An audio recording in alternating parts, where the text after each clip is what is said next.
जय श्री कृष्ण। आपका मेरे चैनल में स्वागत है। हिंदू धर्म में पूर्णिमा तिथि बहुत पुण्यदायी मानी गई है।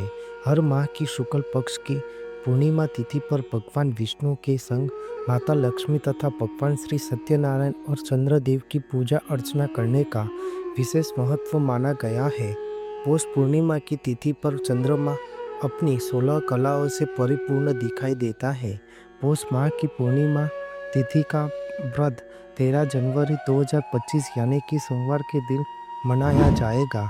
इसी दिन चांद पूर्णिमा के रूप में दर्शन होंगे। पौष माह की पूर्णिमा का व्रत पूरी श्रद्धा और विश्वास से करता है तो उस पर भगवान शिव और भगवान विष्णु संग माता लक्ष्मी की भी विशेष कृपा होती है।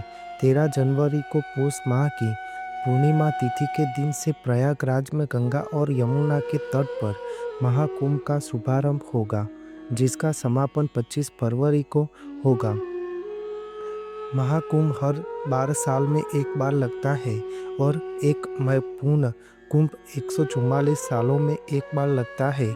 यह महाकुंभ होने के साथ पूर्ण कुंभ भी होगा, जिससे इस दिन का महत्व कहीं अधिक बढ़ जाता है। इसी दिन काशी, प्रयागराज या हरिद्वार में शाही स्नान किया जाता है। इस दिन सूर्य देव को जल से अर्घ्य देने की परंपरा है।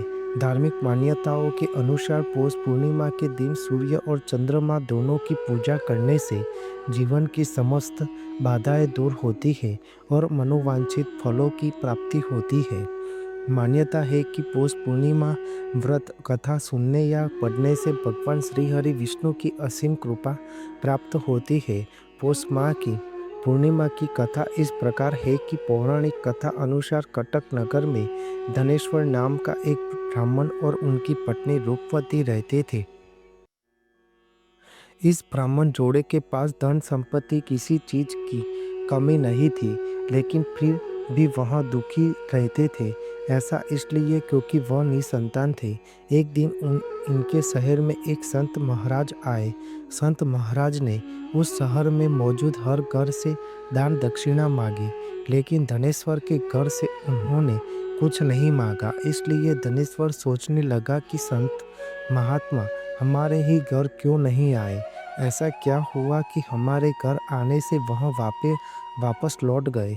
फिर धनेश्वर ने संत महात्मा से पूछा कि आपने हमसे दान दक्षिणा क्यों नहीं मांगा। संत महात्मा ने उन्हें कहा कि हम निसंतान लोगों से दान दक्षिणा नहीं लेते।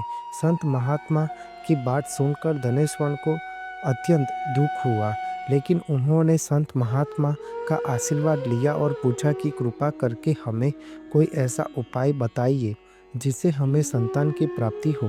तब संत महात्मा ने धनेश्वर को प्रत्येक पूर्णिमा के दिन चंद्रमा की पूजा करने के लिए कहा। ब्राह्मण ने ऐसा ही किया, जिसके बाद उन्हें संतान की प्राप्ति हुई। इस पूर्णिमा व्रत के बारे में भगवान श्री कृष्ण ने भी स्वयं कहा था कि 32 पूर्णिमा के व्रत करने के परिणाम स्वरूप ही धनेश्वर को संतान सुख की प्राप्ति हुई।